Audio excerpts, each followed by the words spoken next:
começar os nossos trabalhos.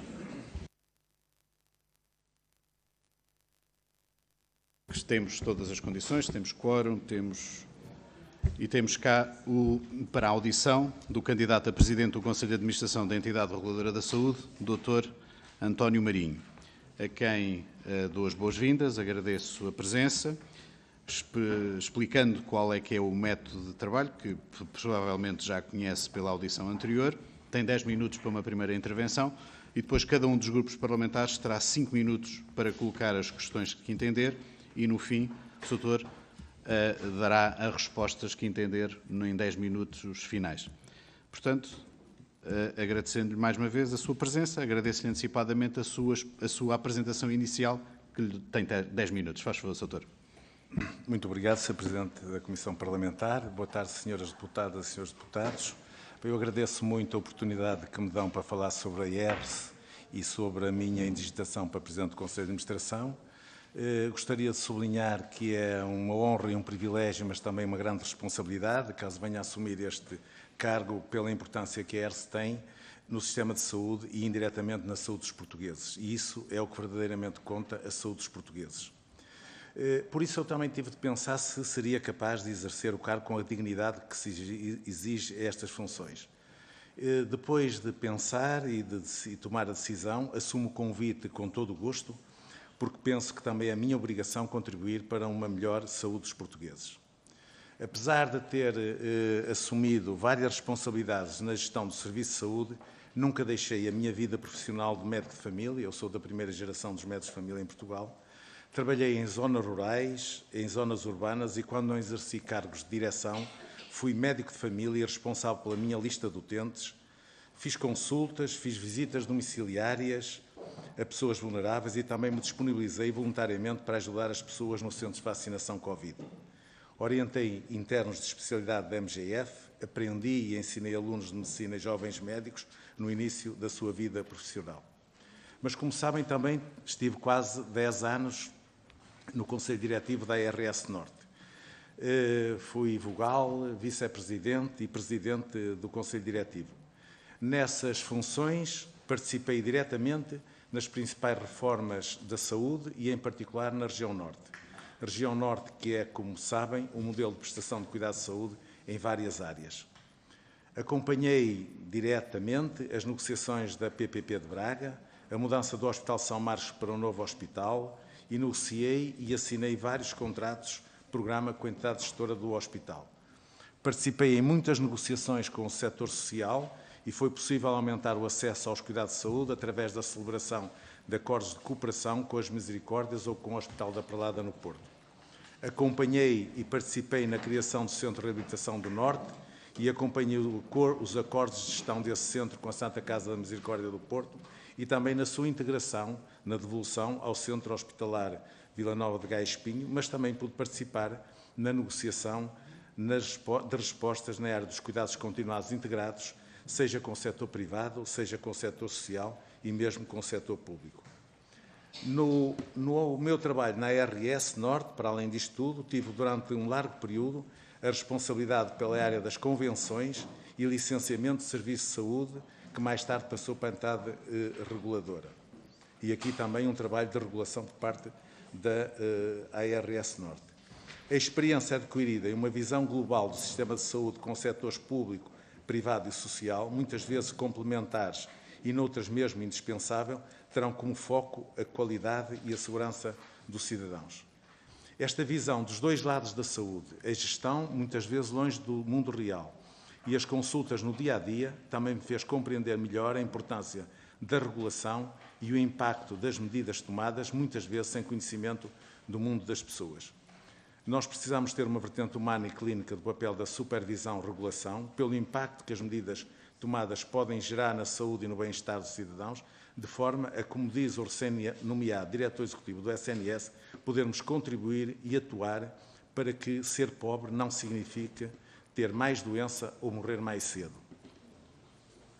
Num mundo com tanta instabilidade, onde tudo acontece à velocidade da luz e muitas vezes nas redes sociais, há muitos cidadãos que, por diversas razões, não conseguem distinguir a publicidade da informação.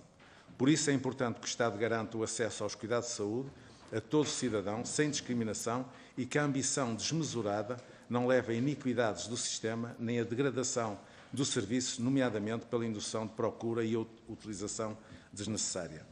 A supervisão, a regulação e a transparência das instituições, a garantia da concorrência, a garantia da universalidade com equidade, a simplificação dos processos, uma forte aposta na luta contra a burocracia e a prevenção das disfunções devem ser algumas das questões-chave do nosso trabalho. Em termos genéricos, achamos necessário diagnosticar o estado atual da entidade reguladora, em face das grandes transformações que ocorreram nos últimos anos, identificando fraquezas, forças, riscos e oportunidades, alinhar estratégias entre os novos membros do Conselho de Administração com avaliação de preocupações, expectativas e definição de prioridades, avaliar eventuais constrangimentos institucionais, estudar o impacto do novo Estatuto do SNS nas atribuições da entidade reguladora, garantir uma RS proativa e interventiva, com uma visão também clínica da regulação e com simplificação de processos e prevenir riscos em vez de aplicar coimas. Isto, se conseguirmos assim, mudaremos o paradigma da entidade reguladora. Analisando os estatutos da entidade reguladora, teremos como principais atividades, usando os adjetivos definidos pelos estatutos, garantir o cumprimento escrupuloso do funcionamento dos estabelecimentos prestadores de cuidados de saúde, quer através da garantia do processo de licenciamento com efetiva qualidade, mas também procurar garantir direitos e interesses dos doentes num quadro de prestação de cuidados adequado aos tempos presentes. Estando envolvido muito investimento na área da saúde, para além da concorrência que se tem vindo a desenvolver nesta área, procurar garantir a sua legalidade, transparência e sem induções inadequadas de procura de serviços. Procurar que o acesso aos cuidados de saúde efetivamente necessários seja um direito garantido e mensurável tanto quanto possível. Acompanhar e avaliar a necessidade de atualizar as regras e especificidades próprias de funcionamento dos estabelecimentos prestadores de cuidados de saúde, com monitorização e recomendações dos requisitos necessários. Uma forte articulação com a Direção-Geral do Consumidor e da Autoridade da Concorrência, procurando dar respostas execuíveis, coerentes e estratégicas aos problemas existentes nestas áreas. E, tal como referem os estatutos da entidade reguladora, acompanhar de perto e monitorizando o mais possível o direito do acesso universal e equitativo à prestação de cuidados de saúde nos serviços e estabelecimentos do SNS, nos estabelecimentos publicamente financiados, bem como nos estabelecimentos contratados para a prestação de cuidados no âmbito de sistemas ou subsistemas públicos de saúde ou equiparados. Prevenir e monitorizar as práticas de indução artificial da procura de cuidados de saúde, garantindo a liberdade de escolha dos cidadãos nos estabelecimentos prestadores de cuidados de saúde. Tratamento das queixas e reclamações dos utentes e monitorização de seguimento dado pelos estabelecimentos prestadores de cuidados de saúde às mesmas.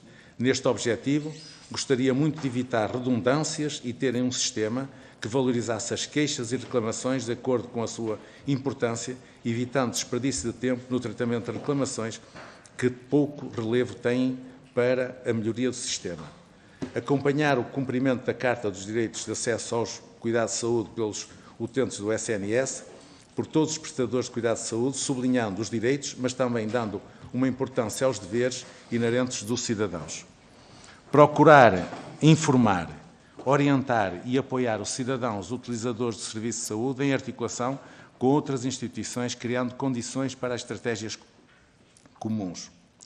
Os cidadãos necessitam de saber que o Estado lhes garante a prestação de cuidados de saúde de qualidade.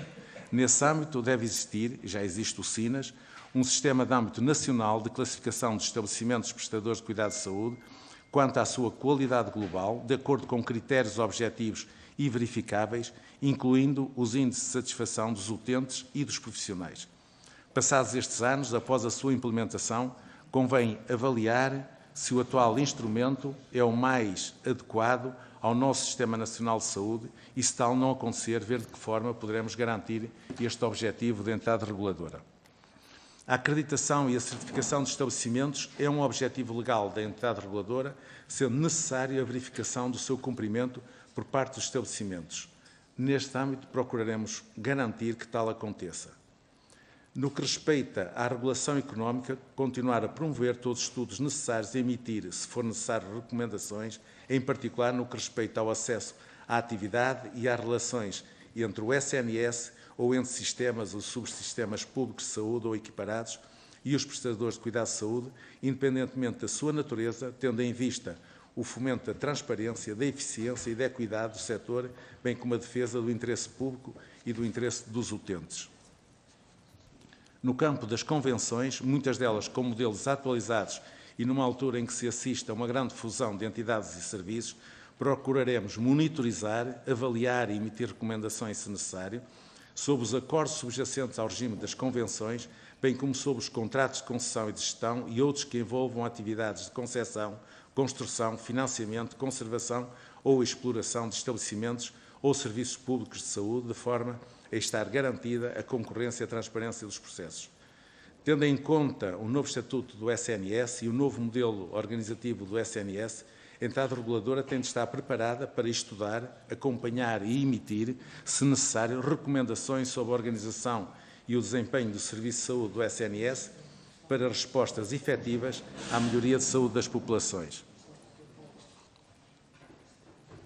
O aumento do número de cidadãos com seguro de saúde e uma muito maior oferta privada de serviço de saúde obrigará a acompanhar de perto a definição dos requisitos e as regras relativos ao seguro de saúde, com uma articulação muito próxima com a entidade reguladora de seguros na sua supervisão.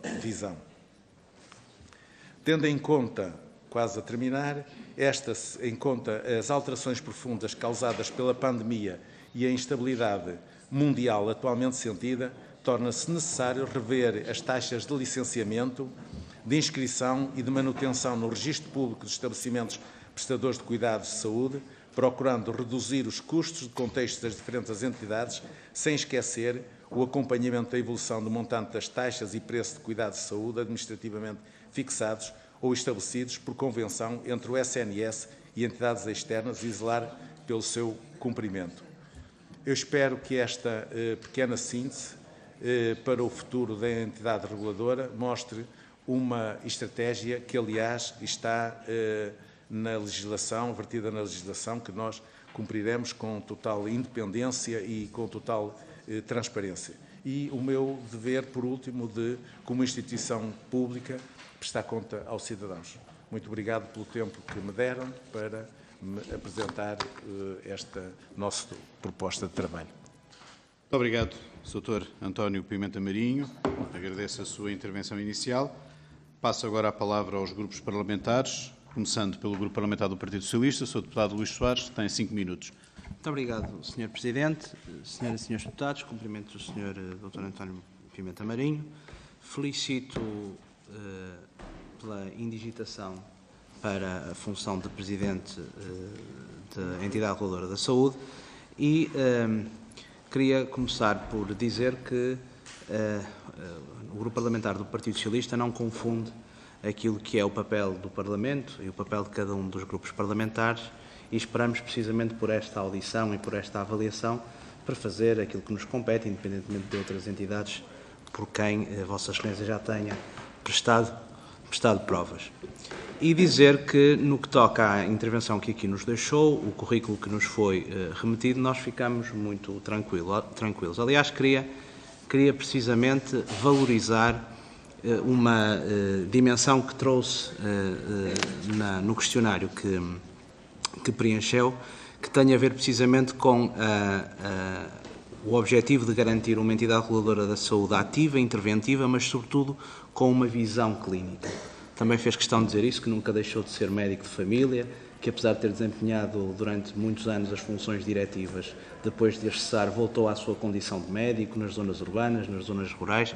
De facto, é isso o exercício da função, de uma missão e de uma função que faz também enriquecer, digamos assim, aquilo que é a atividade de cada um.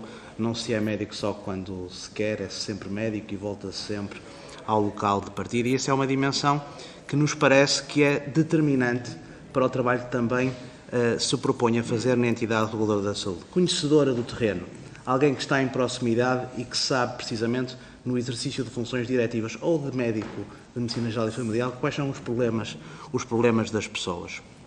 Tanto mais que nós tivemos, num curto espaço de tempo, a oportunidade de ouvir os 3 membros do Conselho de Administração, ou aqueles que virão a ser o Conselho de Administração da Entidade Reguladora da Saúde. Ficámos tranquilos por saber que uma das escolhas, a doutora Mariana Torres, que esteve aqui em julho, é alguém que é conhecedora da Casa, muito conhecedora da Casa, tem a carreira toda ligada aos serviços, ao Departamento Jurídico da Entidade Reguladora da Saúde. O senhor professor, como acabamos de ouvir, com a sua dimensão, digamos assim, de docência, aporta um conjunto de qualidades que são, por evidente, reconhecidas, e a audição do Dr. António Dr. Pimenta Marinho traz aqui uma dimensão do saber fazer. E, portanto, eu creio que não será por falta de heterogeneidade da equipa escolhida que a Entidade Reguladora da Saúde não se conseguirá, digamos assim, pôr em prática aquilo a que se propõe fazer, e queria aqui salientar muito esta dimensão do saber fazer e da experiência. Depois, dizer que nós acompanhamos a entidade que fez a avaliação, a entidade externa que fez a avaliação, quando diz que de facto tem as competências técnicas adequadas. É bom que isto fique bem claro, porque às vezes pode-se ser tentado nas entrelinhas a formar opinião que não corresponde à realidade, não é? Isto também nos dá conforto para a decisão. E uma última nota para dizer que, de facto, é muito pouco comum, e acho que devemos salientar isso, a franqueza com que se coloca a informação na autoavaliação que nós fazemos de nós próprios. Ter alguém que se candidata à posição de Presidente da Entidade Reguladora da Saúde, admitir como aspecto menos positivo, que aliás o que a CRESAP vem dizer, que não é conhecedora da Entidade Reguladora da Saúde por dentro, é de uma franqueza mesmo pouco comum.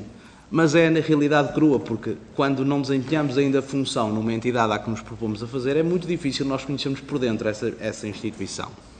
Mas também devo dizer que às vezes, o Dr. Mário Soares, uma altura dizia, peçam-me para mostrar tudo, apesar a propósito da transparência, peçam-me para mostrar tudo, mas para não mostrar a fralda da camisa. E eu creio que o senhor foi até um pouco, digamos assim, modesto demais, porque quando coloca no primeiro ponto esta ideia de que não conhece a Entidade Reguladora da Saúde, mas agora nos traz uma visão estratégica para aquilo que pretende pôr em prática, parece que é algo que não bate bem. E isso também nos deixa tranquilos e confortáveis. Ao demais, dizer que teremos aqui um percurso comum, o Parlamento e o Grupo Parlamentar não deixará de fazer e exercer aquilo que é a sua função de fiscalização também daquilo que a entidade reguladora tem que cumprir. Aguardaremos também que os relatórios e os estudos, que são muito úteis para esse mesmo trabalho de monitorização e de conformação da decisão política, possa chegar aqui ao Parlamento, mas sobretudo desejar a todos felicidades para o mandato que certamente iniciará, na convicção de que farão como fez, começou também testemunho vivo em todas as funções que exerceu, com a mesma competência e com o mesmo denodo que também aqui queremos reconhecer. Obrigado, Sr. Deputado Luís Soares. Uso agora da palavra pelo Grupo Parlamentar do PSD, o Sr. Deputado Ricardo Batista Leite. Muito obrigado. Sr. Deputado. Muito obrigado, Sr. Presidente, Senhoras e Senhores Deputados. Começo por agradecer ao Dr. Agostinho Marques a intervenção final que teve, não tivemos a oportunidade de o fazer, e também as várias referências que fez sobre a importância do papel da entidade reguladora, o compromisso que assumiu perante o Parlamento de continuar a insistir na importância dos relatórios e da independência da entidade reguladora. Ao Dr. António Pimenta Marinho, agradecer também a disponibilidade para vir ao Parlamento, faz parte dos trâmites no âmbito daquilo que é a indigitação para a função de Presidente, e devo dizer que somos colegas e, não tendo trabalhado nunca juntos, temos vários colegas em comum que já o fizeram. E do ponto de vista pessoal tenho as melhores referências, e daí algum desconforto que eu confesso que tenho em fazer esta audição, mas que creio, como dizia, a primeira responsabilidade dos médicos é perante os doentes e a primeira responsabilidade dos deputados é perante os cidadãos, e há aqui matérias que carecem de facto de esclarecimento. E nesse sentido é inevitável falarmos sobre aquilo que é o relatório da avaliação da Comissão de Recrutamento e Seleção para a Administração Pública, que é a CRESAP, e que afirmou, num parecer aprovado por unanimidade daquela entidade, não foi na autoavaliação, mas sim em sede de entrevista, que não apresentou pensamento estratégico e estruturado sobre o que deve ser a atuação desta entidade regulatora, nem como se propõe a atingir os referidos objetivos, sendo que estamos a falar da função de Presidente. e, portanto, espera-se, de facto, visão estratégica e uma visão sobre como atingir os referidos objetivos. Fazem mesmo uma avaliação que, no final, afirmam como uma apreciação medianamente positiva para o desempenho do cargo em causa, que conclui com um parecer adequado com reservas. E quando olhamos para a avaliação de perfil de competências, a CRESAP, quando avalia a liderança, dá uma avaliação mais ou menos, orientação estratégica mais ou menos, gestão da mudança e inovação mais ou menos, formação profissional é negativa e a aptidão para o cargo é mais ou menos. E, portanto, a primeira pergunta, que é inevitável, uma vez que, perante este parecer, mantém-se disponível para a função, como é que justifica este parecer? Porque compreenderá que quem lê este parecer não entende aquilo que depois foi a intervenção que foi feita aqui. Como dizia o Sr. Deputado do Partido Socialista, uma coisa não bate certa com a outra, e isso, ao contrário do Partido Socialista, deixa-nos pouco tranquilos. E, portanto, a sua posição sobre aquilo que foi o relatório da CRESAP, eu creio que seria muito importante. O Sr. Ministro afirmou que teria a ver exclusivamente com o facto de não ter experiência passada na área da regulação, mas não é isso que transparece no texto. Eu creio que seria importante também transmitir a este Parlamento, porque a maioria absoluta garantirá sempre a sua nomeação e, portanto, será Presidente da entidade reguladora. Isso não temos qualquer dúvida. Agora, todas as funções que tem assumido, nomeadamente a nível das administrações regionais de saúde, foram sempre feitas por indigestação do Partido Socialista e, portanto, eu pergunto-lhe se sente totalmente independente para, de facto, fazer o papel que tem que ser feito. Nós ouvimos a Presidente que está em funções, muitas vezes tendo sido alvo de cativações orçamentais que impediram mesmo o exercício da sua função com aquilo que deveria ser a plenitude dos meios que estavam previstos no seu orçamento, a vir publicamente denunciar isso, assim como denunciar um conjunto de situações dentro da administração da entidade reguladora e do próprio Serviço Nacional de Saúde que careciam de intervenção do Governo, o que implica, por vezes, ter uma posição não necessariamente favorável. E ainda, fim de semana passado, o nosso querido amigo Dr. Fernando Araújo, que agora é diretor executivo do SNS, tinha aqui uma análise no Jornal de Notícias, onde é citado e estou a citar o Dr. Pimenta Marinha, que dizia sobre o Dr. Fernando Araújo: é alguém de quem é fácil ser amigo, ainda mais no meu caso, partilhamos o gosto pelo Benfica. O que só lhe fica bem, mas, sendo eu benfiquista, mas essa amizade, por vezes, pode tornar difícil aquilo que é uma função que vai, em determinados momentos, inevitavelmente, entrar em confronto direto, e sobretudo perante uma entidade que, naquilo que é o decreto que a determina, exige uma independência absoluta. E portanto, pergunto-lhe se não considera que se deve preservar a entidade reguladora da saúde deste tipo de intervenções e nomeações face a ligações forçosamente politizadas do passado. E para terminar, Sr. Presidente, as últimas 25 nomeações estão todas na CRESAP. Foram todas feitas com parecer adequado, sem reservas. Portanto, será a primeira, desde as últimas 25, que será feita uma aprovação de um nome, depois de uma avaliação com reservas, de forma unânime, por parte da entidade que avalia, que é a CRESAP. Se fosse Ministro da Saúde, o que é que faria perante uma avaliação destas, uma vez que tem que se assegurar a independência da entidade reguladora da saúde? É uma avaliação ética que consideramos importante ouvir da parte de um futuro Presidente da entidade reguladora. Muito obrigado. Muito obrigado, Sr. Deputado. Ricardo Batista Leite. Usa agora da palavra pelo Grupo Parlamentar do Chega, o Sr. Deputado Pedro dos Santos Frazão. Faz favor, Sr. Deputado. Muito obrigado, Sr. Presidente. Dr. António Marinho, estamos aqui hoje, enquanto Comissão de Saúde, a ouvi-lo como putativo ou indigitado candidato a Presidente da entidade reguladora da saúde. E a primeira questão que eu lhe queria trazer era qual é a sua...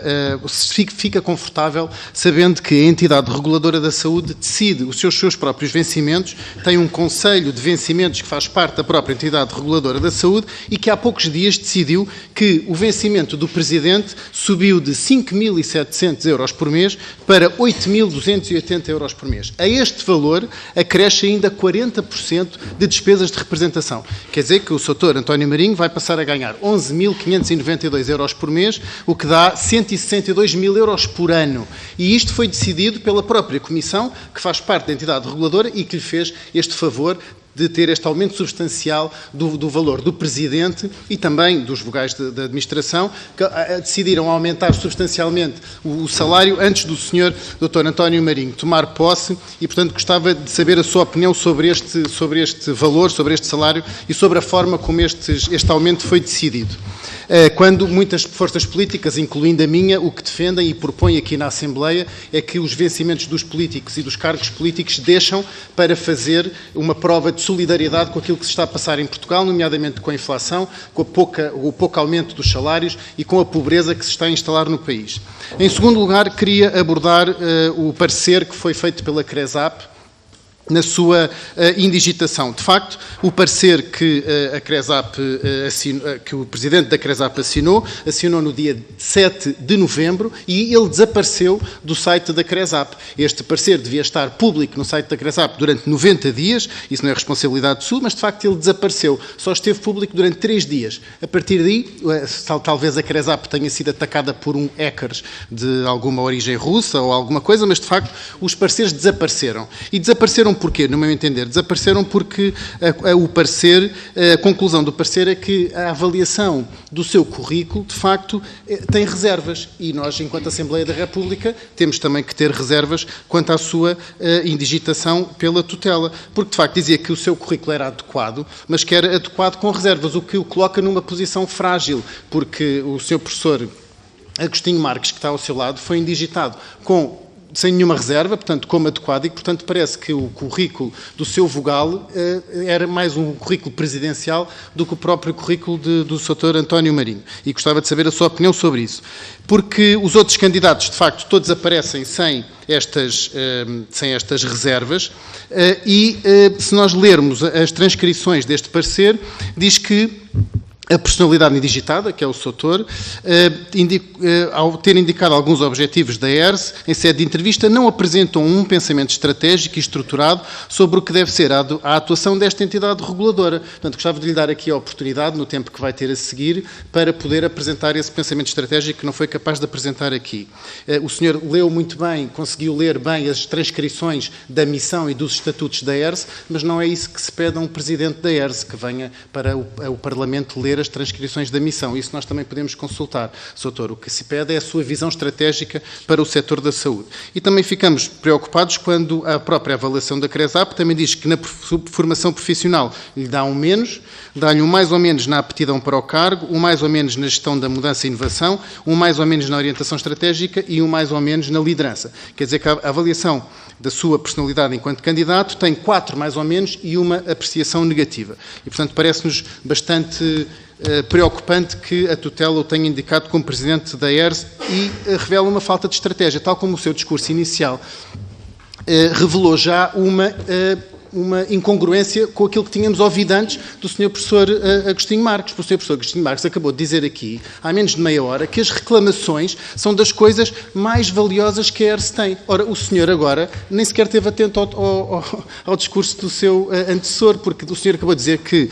as reclamações são pouco ou nada importantes na melhoria dos serviços de saúde. Como é que pode dizer isso, Sr. Doutor? Não pode dizer isso. Então, se não disse, por favor, esclareça, porque foi isso mesmo que pareceu dizer, porque, de facto, as reclamações têm que ser as coisas mais valiosas que qualquer entidade reguladora possa ter para melhorar os serviços. E, portanto, nessa estratégia, o senhor também disse há pouco que ser pobre não pode significar morrer mais cedo. Eu achei curioso o senhor escolher essa frase porque, de facto, diagnostica muito bem aquilo que se está a passar hoje em Portugal. Apesar do PS dizer que não, isto é andar sempre com propagandas a dizer que não, de facto é isso que acontece hoje em Portugal. Quem é mais pobre morre mais cedo. porque não tem dinheiro para ter um seguro de saúde, não tem dinheiro para aceder a cuidados de saúde, não tem dinheiro para ultrapassar as listas de espera e ir a uma consulta de especialidade, ou fazer uma cirurgia no tempo certo, ou ter um diagnóstico de cancro num setor privado onde pode ultrapassar as listas de espera e, portanto, ser mais pobre significa morrer mais cedo em Portugal. Aí diagnosticou muito bem, mas o que eu quero saber é o que é que vai fazer, o que é que a ERSE vai fazer para que isso deixe de ser verdade, para que os mais pobres possam ter acesso à saúde. Porque, deixe-me só terminar, Sr. Presidente, porque a ERSE até agora só delibera e ordena às entidades privadas. Se nós consultarmos as deliberações, as ordens, as medidas cautelares e as suspensões de licenças da ERSE desde 2016 são sempre a atirar o setor privado. Só encontramos uma ordem ARS do Algarve em 2016, no longínquo 2016. Desde aí, a ERSE nunca delibera nada, nem fiscaliza nada, nem levanta nenhum processo contra a ordenação, contra as entidades públicas, contra os operadores públicos. E isso tem que acabar. Portanto, gostava que o Sr. Presidente nos garantisse aqui que vai fiscalizar e regular de uma forma igualitária o setor privado, o setor público e o setor social. Muito obrigado, Sr. Deputado. Muito obrigado.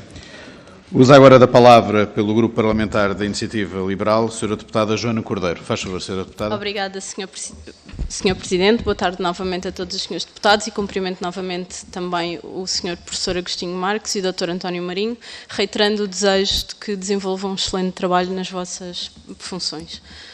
Dr. António Marinho, as perguntas que vou começar por lhe fazer são semelhantes às que já coloquei ao Sr. Professor Agostinho Marques, nomeadamente relativamente às cativações que têm condicionado muitos dos objetivos estratégicos e operacionais. Pergunto-lhe em que medida considera que pode mudar aqui este problema. Depois pergunto-lhe sobre os recursos humanos, quais considera que podem ser as soluções e pergunto-lhe sobre a sua visão para os objetivos estratégicos da ERSE em 2023. Depois, relativamente às reclamações feitas pelos utentes à ERSE e sobre os principais motivos dessas reclamações, gostava de saber a sua visão e como é que comenta as várias reclamações e os vários motivos. E relativamente ao grau de satisfação dos utentes relativamente ao SNS e considerando as informações do relatório da ERSE sobre a monitorização de acesso a cuidados de saúde, pergunto-lhe também quais são os seus comentários. Depois, as mesmas perguntas relativamente à situação atual da saúde em Portugal, nomeadamente sobre a qualidade de acesso aos cuidados de saúde primários, aos caos nas urgências hospitalares, aos excessivos tempos de espera que ultrapassam os tempos máximos de resposta garantidos e também se considera que existe liberdade de escolha dos utentes dentro e fora do SNS no que à sua saúde diz respeito. Depois, duas questões finais. Analisando o seu currículo, verificamos que, além do exercício da prática de Medicina Geral e Familiar, esteve muitos anos na RS Norte, da qual foi Presidente entre 2016 e 2019, e por isso pergunto-lhe em que medida considera que poderá trazer valor acrescentado à ERSE enquanto Presidente do Conselho de Administração. E, obviamente, e finalmente, não posso deixar de me referir também ao parecer da CRESAP a respeito do seu perfil para este cargo a que se está a candidatar, nomeadamente no que diz respeito às competências de liderança, orientação estratégica, gestão da mudança e inovação e aptidão para o cargo, cuja avaliação por parte da CRESAP foi de mais ou menos, e ainda relativamente à competência de formação profissional, cuja avaliação foi de menos. Como aqui já foi referido, a CRESAP refere que o senhor, em sede de entrevista, não apresentou um pensamento estratégico e estruturado sobre o que deve ser a atuação da entidade reguladora, nem como se propõe a atingir os referidos objetivos. E, nesse sentido, a sua avaliação foi considerada medianamente positiva, sendo considerada adequado com reservas para o cargo de Presidente do Conselho de Administração da ERSE. Portanto, assim, Dr. António Marinho, eu só posso perguntar se esta avaliação não o deixa constrangido, porque obviamente diria que considera que, apesar desta avaliação, poderá representar uma mais-valia para a ERSE, portanto, mantendo aqui a sua candidatura. Não me vou alongar muito mais neste tema, já foi aqui debatido, portanto, o que lhe peço é que aproveite aqui esta oportunidade aqui na Comissão de Saúde para nos demonstrar o que aparentemente não conseguiu apresentar junto da CRESAP e que nos demonstre que é a escolha certa para este cargo. Obrigada. Muito obrigado, Sra. Deputada Joana Cordeiro. Usa agora da palavra pelo Grupo Parlamentar do Bloco de Esquerda, a Sra. Deputada Catarina Martins. Faz favor, Sra. Deputada. Muito obrigada, Sr. Presidente. Queria cumprimentar o Dr. Franklin Marcos, pedir-lhe desculpa de não ter estado presente na primeira parte da audição, não é possível estar em todos os sítios ao mesmo tempo. Queria também agradecer, naturalmente, ao Dr. Pimenta Marinho, a quem queria colocar algumas questões. Queria dizer o seguinte, eu não me vou debruçar muito sobre o que diz a CRESAP. Nós, no Bloco de Esquerda, temos uma visão bastante crítica da CRESAP, achamos que é uma forma de quem nomeia brincar à independência dos nomeados. Achamos, aliás, que é uma boa forma depois de não se falar dos programas que são necessários. A CRESAP nunca evitou que nenhum partido nomeasse quem bem entendeu, nomeadamente do mesmo partido, e, por outro lado, não nos dá garantia nenhuma de discutir o que diz a CRESAP, porque discutimos realmente um programa claro, e às vezes discutir estas coisas é uma boa maneira de não discutirmos mais nada, isso a nós preocupa-nos, preferia, portanto, não falar disso. Devo dizer-lhe também que temos uma preocupação com as entidades reguladoras, talvez um pouco diferente das preocupações que foram aqui expressas. Nós achamos que as entidades reguladoras estão, na sua generalidade, muito cooptadas pelo poder económico que é suposto regularem, e que esse é o seu maior problema, e é por isso que achamos que o Parlamento precisa, sobretudo, de perceber o que é que vai fazer uma entidade reguladora, que meios é que tem para atuar e como é que pode trazer transparência aos setores que é possível, que é suposto regular. E desse ponto de vista, nós no Serviço Nacional de Saúde temos várias entidades que são escrutinadas pelo Parlamento, temos um portal da transparência e temos até um site onde podemos ver o tempo de espera das urgências. Sobre o setor privado da saúde, não sabemos nada em Portugal. Não sabemos sequer se as equipas médicas que é suposto serem necessárias para os serviços estarem abertos, nomeadamente as urgências, estão lá ou não estão. Não fazemos a mínima ideia. E a opacidade do setor privado, num país que é crescentemente dependente dos privados e em que o Serviço Nacional de Saúde contratualiza cada vez mais com os privados, esta opacidade é para nós um problema. Porque não há nenhuma garantia da segurança das pessoas que cada vez mais o próprio Serviço Nacional de Saúde envia para os privados. Não é preciso dizer-vos que 90% da hemodiálise é feita em privados, ou, por exemplo, do choque que no país percebeu quando chegou o Covid e as instalações hoteleiras fabulosas dos grandes hospitais privados não tinham sistemas de ventilação que permitissem ter lá Covid na maior parte dos casos. Portanto, estamos a falar de problemas graves, escondidos, opacos e que têm de ser conhecidos. Acresce que há uma enorme concentração no setor privado da saúde. Isso é muito visível, por exemplo, nos meios de diagnóstico, nos meios complementares de diagnóstico, mas num país que não tem no setor público meios complementares de diagnóstico, ou só tem do ponto de vista residual e tem que contratar tudo a privados, é naturalmente muito preocupante que basicamente o país está dependente de 3 laboratórios. E, portanto, fala-nos aqui do privado e a pergunta que lhe faço é o que é que pensa tanto sobre a concentração no setor privado, num país que é claramente muito dependente do setor privado e também desta falta de transparência enorme. Eu diria que nós bem precisávamos de um site da transparência também para o setor social e privado, uma vez que só temos para o SNS. A direita criou uma ficção sobre o que é a prestação de cuidados de saúde em Portugal, mas qualquer pessoa que vá ao médico já percebeu que depois leva um P1 para ir a um privado e, portanto, se calhar esta ficção da direita não cola com a realidade e começamos a precisar de falar mesmo de como é que funciona a saúde em Portugal, que é o que toda a gente sente. Há algo que diz sobre a saúde, que é a sua preocupação com a indução artificial da procura. Eu queria saber um bocadinho o que é que acha, o que é esta indução artificial da procura. Está a falar de quê? Nós sabemos que há problemas de prestação de cuidados de saúde e de indução artificial, mais uma vez nas zonas em que são mais opacas, não é? Como é que, sabemos que a saúde oral tem dos piores indicadores internacionais, pouca gente tem acesso e quem tem acesso tem indução artificial de cuidados. E depois há muita gente que nem sequer tem acesso aos cuidados que verdadeiramente precisa. É disso que está a falar? É de outra coisa? É da taxa altíssima de cesarianas no setor privado que põe em causa a saúde das mulheres? De que é que estamos a falar? Fala também da questão das convenções, isto também tem a ver com a concentração, de que tipo de reforma é que pensa das convenções e se é possível fazer alguma alteração nas convenções sem mexer na concentração do mercado. E isto é um problema, nomeadamente no momento em que, como sabe, os investimentos que estão previstos no plano, no PRR, no Plano de Recuperação e Resiliência, nomeadamente em cuidados continuados, cuidados paliativos, etc., são todos para o setor social e há também aí uma crescente concentração e uma crescente opacidade da qualidade dos cuidados que são prestados. E, portanto, é por aí que se vai mexer nas convenções, como é que elas vão acontecer. Há depois uma outra pergunta que lhe queria fazer sobre os próprios recursos da entidade reguladora da saúde. Porque o problema é que a nós nos parece, e é o que é dito por quem o antecede, que depois a entidade reguladora da saúde não tem, na verdade, os recursos para fazer o trabalho de que precisa. E, portanto, um bocadinho que recursos é que pretende exigir do Governo, digamos assim. E, finalmente, mesmo para acabar, Sr. Presidente, provavelmente tenho o tempo atrás de mim, já vi que já excedi, mas muito rapidamente, diz na declaração de incompatibilidades que tem uma cota numa sociedade de serviços médicos que estará resolvido com a tomada de posse. A minha pergunta, se me permite, não é a resolução dessa questão, é que eu fiquei a pensar, como esteve até 2019 na ARS do Norte, já tinha esta cota? É uma coisa nova?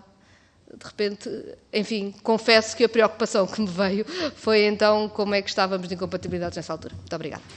Sr. Presidente, peço a palavra para uma interpelação à mesa, porque foi dita uma coisa que não é verdade aqui pela Sra. Deputada Catarina Martins, é que todos os hospitais privados também têm nos seus sites os tempos de espera. Aliás, abri aqui rapidamente o da CUF.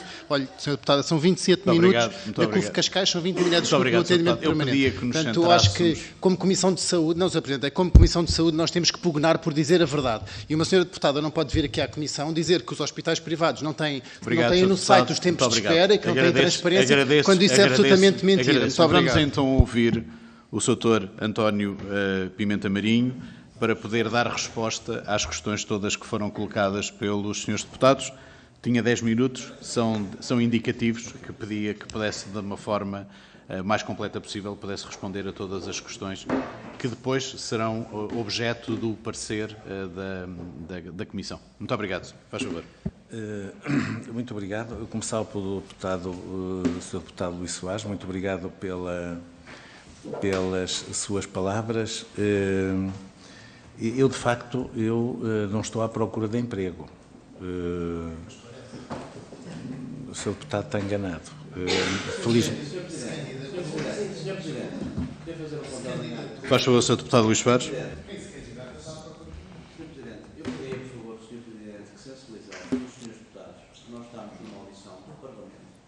Com entidades que estão aqui, nos termos da lei, a comissão não estão aqui para ser maltratados nem para ser respeitados. Sobretudo, o parlamentar, uma entidade tem que estar ao respeito da parte do parlamentar do Partido Socialista de estarmos aqui a falar a sério. Muito obrigado. Muito obrigado, Sr. Deputado. Agradeço-lhe a sua chamada de atenção a toda a Comissão e eu penso que a Comissão terá isso em conta nos trabalhos que vamos continuar a seguir. O Sr. Doutor, pedia-lhe que continuasse com a sua explicação. Faz favor. Não estou à procura de emprego, tenho emprego, sou feliz com o que faço e também estarei muito feliz, se for o caso, de ir para a entidade reguladora e a dinamizar e a tentar mudar alguma coisa da entidade reguladora. Eu ouvi aqui também a apresentação da doutora Mariana Torres. Eu nunca falei com nenhum elemento da entidade reguladora, não falei com a doutora Mariana, não falei sobre este caso com a professora Sofia e mesmo como presidente da ARS, poucas vezes falei com a professora Sofia. Mas apreciei várias coisas que a doutora Mariana Torres aqui disse e das quais eu estou de acordo. E, portanto, até haverá alguma homogeneidade relativamente a isso. E sobre a questão até do professor Franklin, que quando nós combinámos ir para a entidade reguladora, possivelmente, não lhe perguntei do que é que ele pensa politicamente, falámos do que é que podíamos fazer na entidade reguladora para mudar a entidade reguladora, para melhorar a entidade reguladora. Penso que, do ponto de vista dos cidadãos, a maior parte das pessoas não sabe o que é a entidade reguladora. Do ponto de vista de muitos profissionais de saúde, também não sabe o que é a entidade reguladora, que é impossível ler aqueles pareceres de 30, 40, 50 páginas jurídicas, com considerações jurídicas para depois aplicar e, portanto, sendo pessoas de formação diferente, acho que seria isso muito positivo. Do ponto de vista das minhas competências pessoais, eu quando fui a primeira vez convidado para ir para a RS não tinha nenhuma experiência. E tanto quanto eu saiba, de todos os anteriores presidentes que estiveram na entidade reguladora, nenhum tinha experiência nos reguladores, que eu saiba. E, portanto, da primeira vez que fui convidado, eu tive muita dúvida também em aceitar. E já disse aqui ao professor Franklin que hesitei, foi das noites em que eu pior dormi, porque não sabia se seria capaz. Mas penso que quem depois consegue estar numa entidade como a RS Norte, que tem de orçamento mais de 1,5 mil milhões de euros, que tem 30 hospitais, alguns deles em centros hospitalares, que tem 21 agrupamentos de centros de saúde e 13 ULS, que tem cerca de 10 mil funcionários, que tem esta multiplicidade de ações e de atividades, não estará com muita dificuldade em gerir uma casa que tem cerca de 10 milhões de orçamento e cerca de 100 funcionários. E que, apesar de tudo, a minha perspectiva, que são excelentes funcionários e com excelentes competências. Portanto, quando me disseram isso e quando eu escrevi que não conheço a entidade reguladora por dentro, não, de facto não conheço, só conheço pelos relatórios. Estive a estudar, estive a ver os documentos que eles produzem e, a partir daí, fiquei com outra visão da entidade reguladora e do papel que nós podemos ter na entidade reguladora. Mas eu também não estive a apresentar nenhuma candidatura, nem nenhum programa à entidade reguladora, porque a entidade reguladora, a legislação rege-se pela legislação que está em vigor. E eu tenho de cumprir essa legislação com isenção e com rigor e com transparência. Garantir a universalidade do acesso, garantir a transparência no acesso, garantir a equidade no acesso. E, portanto, desse ponto de vista, não tenho qualquer problema relativamente a isso. E, portanto, nomeadamente quanto à questão da liderança e dos conselhos diretivos que liderei, do Conselho Diretivo que liderei. Por acaso, o Sr. Deputado Ricardo Batista Leite há bocado falava que só foi digitado pelo PS, mas posso lhe dizer que quando mudou o governo, quando veio a Troika, o Sr. Ministro Paulo Macedo veio-nos pedir para nós continuarmos e nós renunciámos e pedimos para sair. Portanto, não tem a ver com opções políticas, tem a ver com o trabalho que as pessoas desenvolvem. E digo-lhe que todos os deputados, todos os membros com quem eu trabalhei, nunca lhe perguntámos politicamente se era do partido A, do partido B ou C, e nunca falei, por exemplo, com o professor Franklin de nenhuma questão política. É os objetivos que nós temos para cumprir aquilo que está na Constituição e aquilo que está na legislação sobre a entidade reguladora da saúde. Eu não queria pessoalizar isso, mas sou o professor Fernando Araújo. Eu, de facto, trabalhei vários anos com ele, das 8 às 8, ou das 8 às 10, ou mais. E aprendi muito com ele. E o Sr. Deputado conhece-o bem e sabe perfeitamente que muitas das reformas que foram feitas em Portugal se deve ao trabalho abnegado dele. E eu aprendi muito com ele. E espero continuar a aprender com aquilo que ele faz na vida pública, na direção, no empenho na saúde das pessoas. E, desse ponto de vista, estou perfeitamente à vontade para, do ponto de vista da independência e da transparência, não tenha dúvida que, pela primeira vez em Portugal, que eu me lembre, foi a RS Norte que colocou todos os documentos de reestruturação em discussão pública. Hoje é relativamente frequente, mas em 2005 não era. Não houve nenhum. Reestruturação de hospitais, blocos de partos, SAPs, centro materno-infantil, tudo isso esteve em discussão pública no site da ARS, pelo trabalho do Conselho Diretivo, na altura também o Dr. Maciel Barbosa, uma figura grada da saúde pública portuguesa e, portanto, a importância que teve também no desenvolvimento disso, com quem aprendi, felizmente. Relativamente ao Dr. Pedro Frazão, eu dos vencimentos não faço ideia, nunca fui ver qual era o vencimento.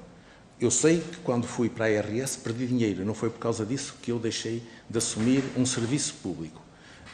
Não sei qual é, tem que se cumprir a lei, sim, mas estou a ouvi-lo pela primeira vez, nem sei qual é o vencimento, nem isso que me preocupa, embora eu viva do meu salário no trabalho na administração pública e como médico de família. E, portanto, mas isso será analisado e tendo em conta a situação que o país vive e que seja uma situação justa relativamente a essa situação. Relativamente à questão da fiscalização de todos os setores, é obrigação está nos estatutos da ARS e na missão da entidade reguladora. Tem que fiscalizar o setor público, o setor privado, o setor social, o setor cooperativo. Hoje, por exemplo, e se lê o relatório que saiu há dias, ou ontem da OCDE, por exemplo, a nova questão da telemedicina e o acesso que isso faz e em que diz que os problemas que pode colocar na assimetria, apesar do Ministério da Saúde ter feito muito esforço na questão do balcão digital, e temos de ver de que ponto e de que forma é que esse balcão digital se tem permitido o acesso às pessoas. A minha experiência como médico de família das teleconsultas, tenho algumas reservas sobre isso e da forma como os cidadãos ainda valorizam isso.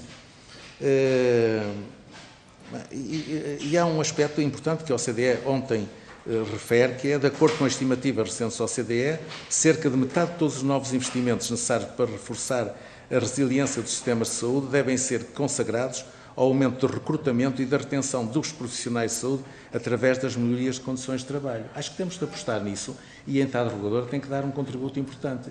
A questão da internalização, que depois a senhora deputada falava e já há bocadinho colocou, eu sou a favor da internalização e o PRR tem bastantes verbas para a internalização, mas é preciso. A internalização não funciona da mesma forma em todo o país nem em todo o lado e, portanto, temos de ter o equilíbrio e ver onde é que isso, onde é que isso pode funcionar para dar resposta e garantir as respostas aos cidadãos. Quando estive na ARS, começámos com um projeto com o Ministério da Saúde, que era o SNS mais proximidade. E colocámos num centro de saúde, em Rio Tinto, essa internalização com o centro hospitalar do Porto. Tanto quanto eu sei, ou foi um bocadinho descontinuado, ou isso não teve o sucesso que se deseja numa medida dessas. E a concentração, de facto, dos prestadores de cuidados, a questão dos meios complementares de diagnóstico, hoje são 2 ou 3 laboratórios que dominam as respostas na radiologia, nas análises clínicas, fundamentalmente, e na medicina física e reabilitação. Tem de ser uma preocupação da entidade reguladora, porque senão amanhã nós podemos ter zonas do país que podem não ter acesso a esses cuidados de saúde e, portanto, eu referi isso e é uma questão importante e que deve merecer uma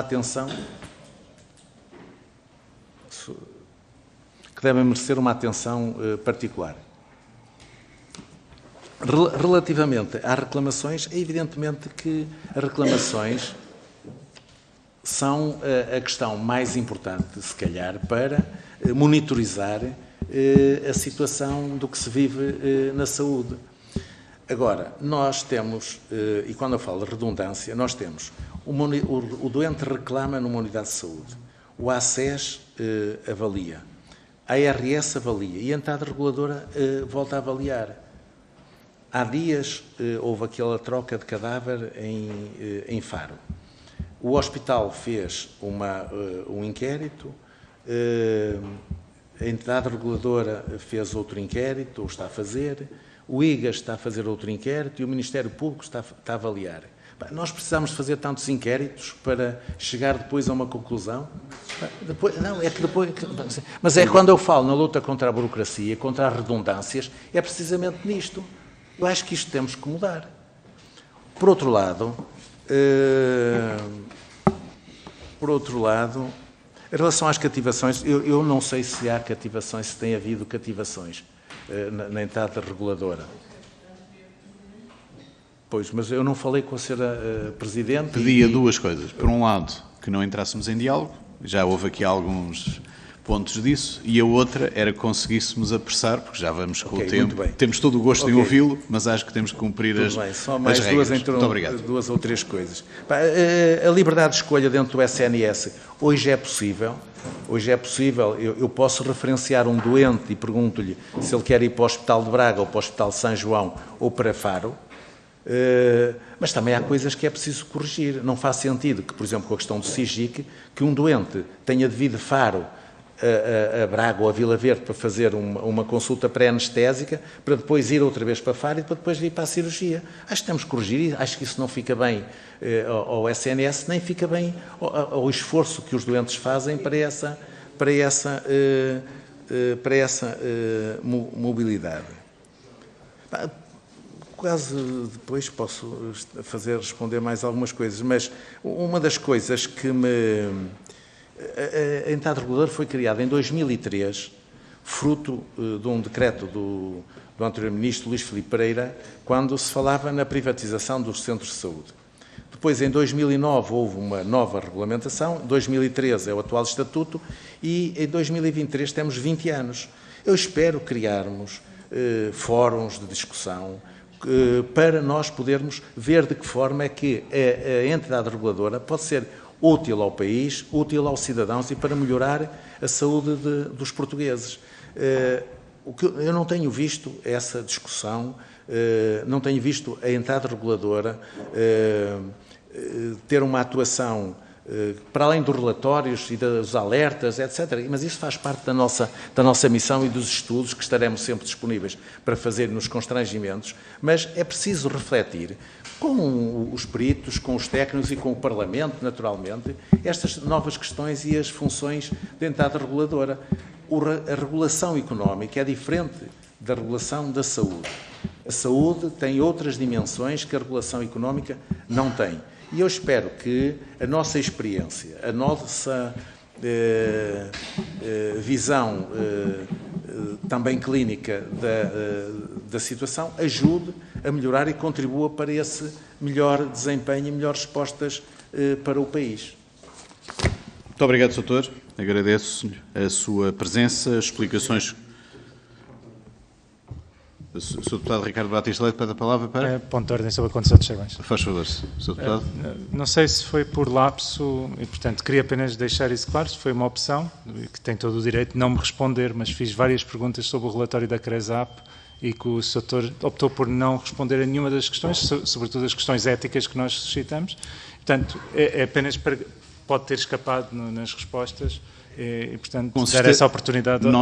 Os tempos e a grelha de tempos foram fixadas em conferência de presidente, conferência de mesa e de coordenadores, qual eu não estive.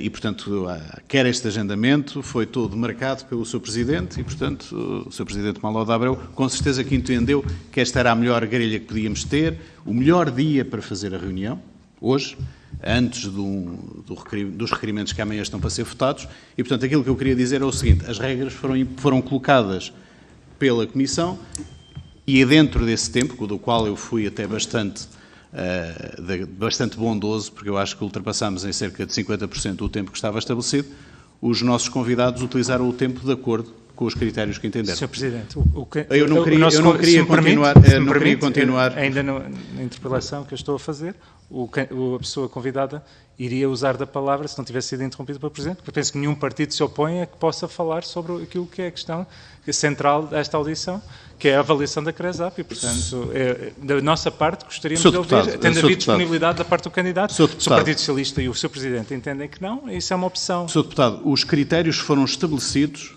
precisamente pela Conferência de Mesa e representantes dos partidos na semana passada, a qual eu não estive, volto a repetir, precisamente dando conta de que seria hoje e com esta grelha que iríamos ouvir. E, portanto, mas nenhum partido se opõe a que se ouça. Eu penso que nenhum partido se opõe. Portanto, eu queria, quando fosse possível, também o diálogo. Sr. Deputado Luís Fares, faz favor. Eu queria porque, de facto, uma condução dos trabalhos pressupõe que nós respeitemos as regras e, sobretudo, que respeitemos as mesas, já que não somos capazes de coletivamente respeitar os convidados, que respeitemos pelo menos o regimento e as mesas, não é? Como se pode ver. Eu queria reiterar aquilo que já disse. As regras estão definidas desde o início. Eu lamento muito que o PSD tenha se tornado num partido anárquico, onde vale tudo, onde serve tudo, com uma estratégia, quer dizer, até se invoca aqui a questão ética. Eu acho que nós devíamos, lamento muito ter que fazer esta intervenção, devíamos respeitar quem aqui está, e a melhor forma de nós respeitarmos a independência e o Parlamento não é não responder, é não lançar um anátema e uma suspeita como aqui se quer lançar. O Sr. Deputado, se tiver coragem, que diga, por favor, o que pensa com habilidade. Eu pedia que não entrássemos em diálogo e agradeço os pontos de situação. Penso que, com certeza, teremos muitas ocasiões de trabalhar em conjunto nas próximas vezes. Desta vez, as regras estabelecidas por unanimidade foram estas. E, mais uma vez, eu queria agradecer a presença dos dois candidatos. A Comissão irá elaborar relatório sobre precisamente todas estas questões e desde já queria transmitir o agradecimento pelas explicações que deram. Com certeza que haverá muito ainda por dizer, mas também estou convencido que teremos muitas ocasiões no futuro de trabalharmos em conjunto, ainda para mais com um tema tão importante como é aquele que é a questão da regulação em saúde. Senhores deputados, muito obrigado. Está encerrada a reunião.